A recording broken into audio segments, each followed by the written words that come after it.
ओ भाइ हेरौँ न कति रुपियाँ छ रे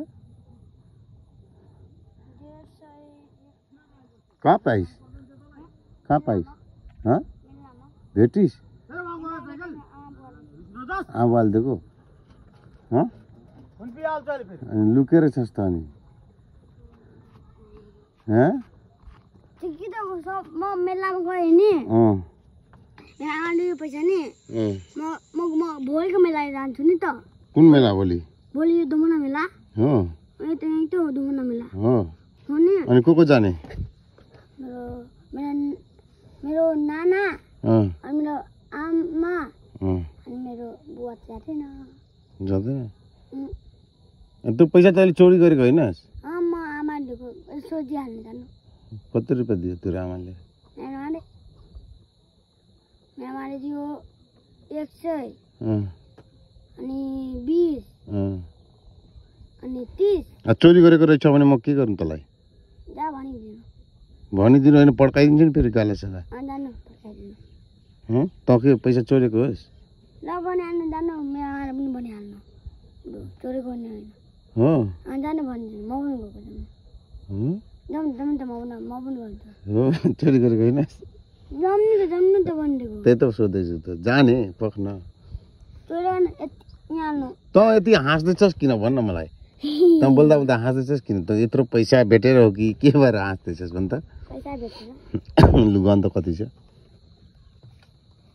गन त खोइ भनेको सुरुदेखि गन लु सुरुदेखि कति छ लु गन सुरुदेखि 10 20 30 50 यहाँ सब भयो 50 अनि त्यो 10 रुपियाँको नोट कति भयो 100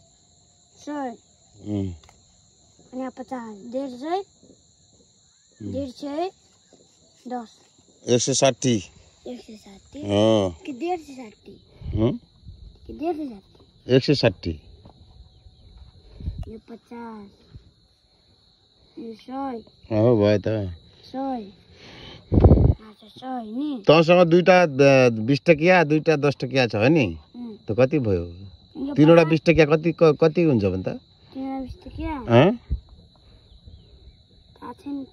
अन्त मलाई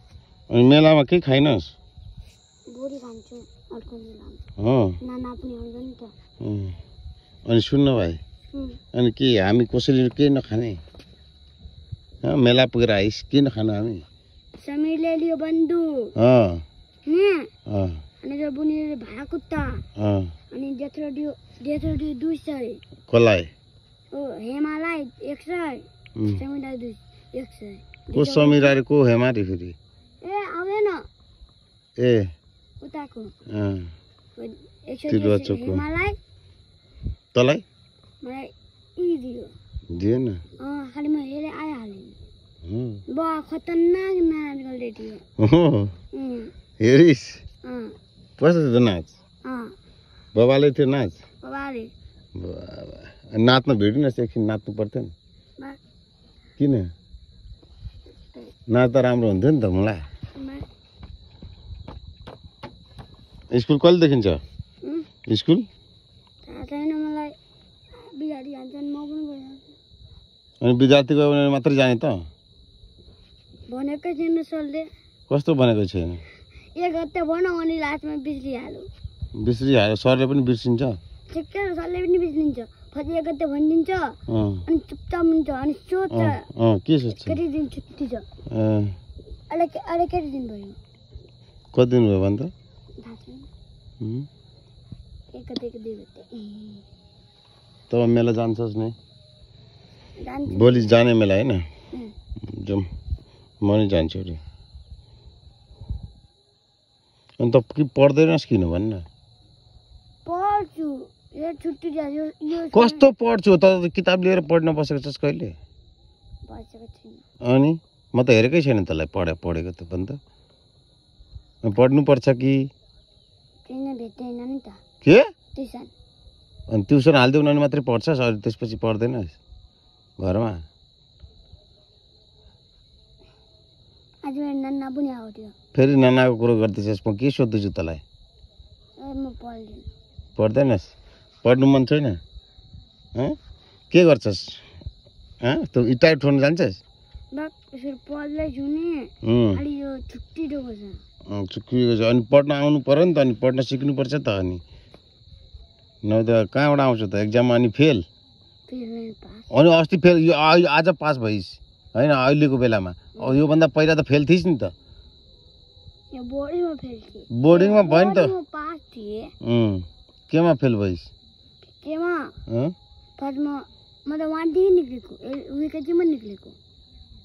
तँ त बोर्डिङ स्कुल त पढिस् नि, एउटा क्लासमा त कुन क्लासमा त तैँले फेल भएको हो नि त।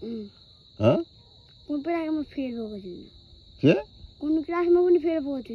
कस्तो फेल? अस्ति जुन आएको थियो त्यो फेलवाला? पास भइस् साह्रै ठक्छिस्।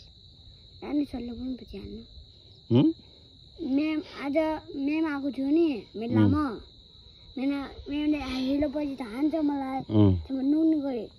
नुकिहालिस्? त्यो मेमले त हान्दैन भन्छ जस्तो। मेला आउँछ त घरमा पलाउन सक्दैन, मेला जानुपर्छ नि त, क्षेत्रमा जान त पर्छ। पल्टै रहन्छु।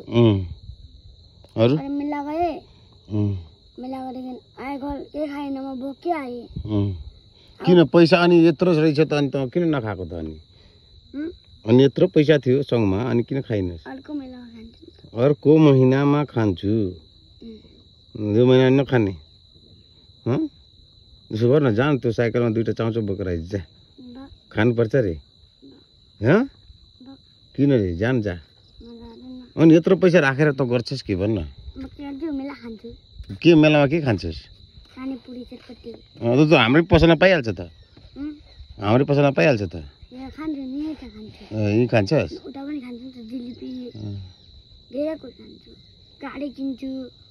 अनि त लुकी यहाँनिर सर गएर पैसा गन्नुको मतलब के हो भन्दा? रहस्य के छ? त मिलाउन त यहाँ बसेर मिलाउन सक्थिस् नि त। तँ त्यहाँ गइस् किन भन्न? पैसा लिएर तेरो बुवाले माग्दिन्छ?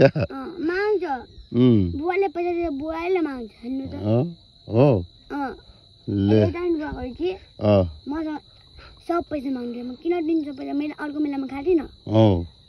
त्यस्तो भन्छ तेरो बाबुले? अनि तेरो आमाले? माग्दै थियो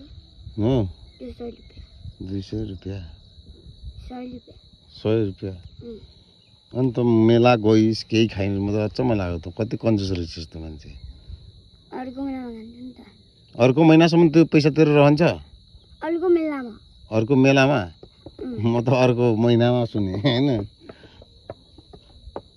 अनि खुत्रुक छ कि छैन तसँग?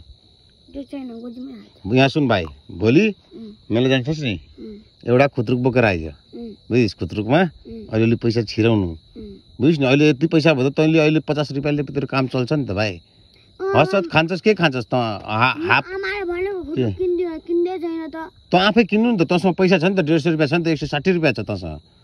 अनि त भोलि गएर त किन्न सक्छस् नि त। कति रुपियाँ पर्छ र? हचात पर्ला 30 रुपियाँदेखि 40 रुपियाँ पर्ला, त्यति पनि पर्दैन होला, बुझिस्? त्यो घर सर साट्नु, चट्ट पैसा दिनु, सर लिएर आउनु, खुत्रुक अनि आफै हाल्नु नि पैसा। त्यो चाहिँ गर भाइ। त्यो लुकी पैसा गर्नुभन्दा सर हाल्दै पछि गर्नु पऱ्यो एकैचोटि पैसा भेला पारेर। हो अहिले रहेछ त। अनि सोच त रहेछ त, अनि किन्ने त्यो त गर्नु पर्यो नि त। त्यो लुकी पैसा गर्नुभन्दा त खुत्रुक चाहिँ किन्, बुझिस्? भोलि गइस् भने खुत्रुक किनेर ल्याइनस् भने त हेर भाइ, त गाली सुन्छस्, म गाली गर्छु तँलाई। तर के बुझिस्? फेरि त्यत्रो पैसा छ कि तँसँग? पैसा रहेछ त। अनि त त्यो सर किनेर आज नि ल्याउँदा हुन्थ्यो नि त मेलामा। कस्तो थिएन? त्यो साइडमा खुत्रुक उता लागेको हुन्छ त, त्यो माटोको सामानहरू, भाँडाकुँडाहरू बेच्ने। अनि के जानु पर्थ्यो नि त, भन्नु पर्थ्यो नि। कोसँग गएको थिइस् त? अनि जेठोलाई भन्नु पर्थ्यो नि त, जेठो मलाई एउटा खुत्रुक किनाइदिनु या किनिदिनु भन्न सक्थिस् नि त। हो रे?